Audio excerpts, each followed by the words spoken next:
Videos like these are being shared widely on social media, and they're raising questions about where European designer goods are made. They take almost finished bags from China factories and just do the repackaging and logo installing. The videos feature people who say they work in manufacturing in China. They claim that expensive European designer items are actually made mostly in Chinese factories. But Louis Vuitton, for example, says its leather goods are exclusively produced in our workshops in Europe and the US. And Gucci says 95% of its manufacturers are based in Italy. So what's the truth? It's not as easy as some of these videos make it. There is a lot of production going on in China, also for luxury brands.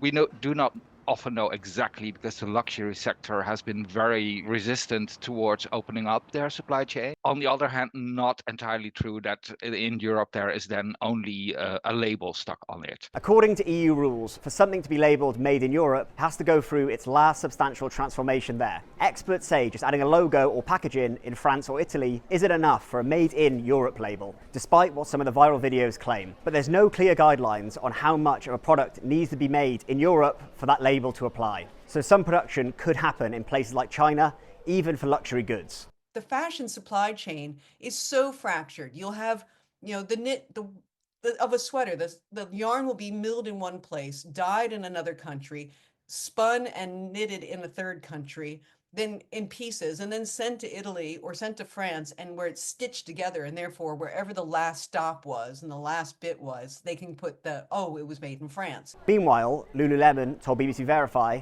that about 3% of its final goods are made in China, but added it doesn't work with the manufacturers featured in the videos spreading online. While some Chinese companies claim to make products for big name brands, what they sell might look similar, but the quality often isn't the same.